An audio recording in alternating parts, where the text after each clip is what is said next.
Assalamualaikum warahmatullahi wabarakatuh. Perkenalkan, nama saya Muhammad Hardianur dengan NIM 226661054. Di sini saya ingin merangkum buku yang berjudul Building a Second Brain, karya dari Tiago Forte. Oke, jadi Second Brain itu adalah sistem penyimpanan pengetahuan digital. Contohnya seperti notebook, Word, dan juga penyimpanan digital lainnya. Jadi tujuannya itu membantu mengingat, mengelola, dan juga menggunakan informasi dengan efektif. Dan selanjutnya di sini saya rangkum 3 poinnya. Tujuan dari second brain itu apa? Yang pertama mengurangi beban ingatan. Karena otak semakin banyak ingatan yang tersimpan dalam otak kita, maka akan semakin menurun kinerjanya, efektivitasnya. Nah, lalu yang kedua meningkatkan produktivitas. Dengan beban pikiran yang menurun, maka produktivitas kita akan semakin meningkat. Lalu yang terakhir yaitu mendukung kreativitas.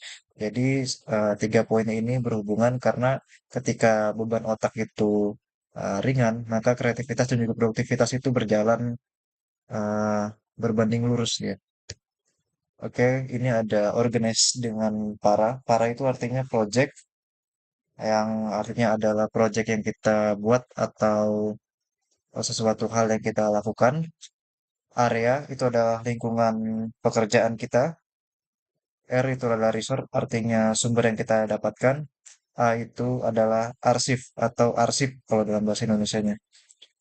Oke, saya lanjutkan. Di sini ada metode utamanya yaitu kode yang artinya capture, menangkap informasi, organize, mengatur catatan, distill, menyaring inti informasi, express, menggunakan untuk karya.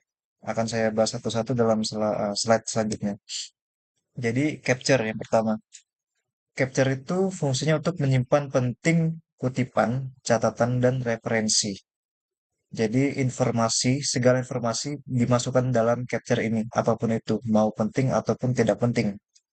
Jadi sebenarnya tidak semua informasi perlu disimpan, tapi nanti akan dipilah ke dalam tahap selanjutnya. Organize, yaitu mengatur catatan dengan presisi. Nah, di bagian ini mulai memilah-milah catatan mana saja yang perlu kita ambil dan juga agar mudah dicari sewaktu-waktu kita ingin menggali informasi tersebut. Distill, nah ini dia bagian untuk meringkas isi catatan. Jadi di sini kita cuma ambil poin-poinnya saja yang penting.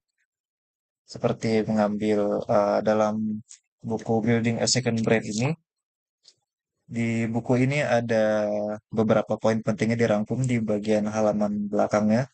Jadi secara keseluruhan bisa dibaca, tapi di akhir buku juga dijelaskan poin-poin pentingnya saja. Lanjut, yaitu Express. Nah, dengan adanya intisari dari catatan tadi, maka kita bisa berkreasi. Nah, di sini otak tidak dipaksa lagi untuk bekerja secara menyeluruh. Jadi kreativitas bisa terbuka karena beban otak berkurang. Sebab catatan-catatan yang banyak tadi itu sudah masuk ke dalam catatan digital. Nah, ini dia manfaat second brain. Jadi kita yang pertama nggak mudah lupa dan juga untuk catatannya pasti akan selalu ada. Pokoknya sampai setidaknya untuk kelemahannya itu adalah ketika file dari digital itu hilang. Tapi ketika selama file itu masih ada, maka otak itu masih bisa mencari catatan tersebut. Lalu yang kedua, lebih fokus karena beban pikiran berkurang. Yang ketiga, produktivitas meningkat sama seperti yang di awal tadi. Lalu ide lebih tertata karena pikiran lebih terbuka.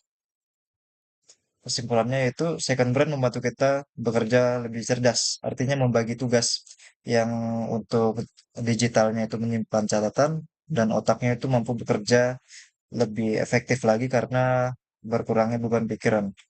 Lalu yang kedua, bukan dengan menghafal, tapi dengan menyimpan dan menggunakan informasi secara sistematis.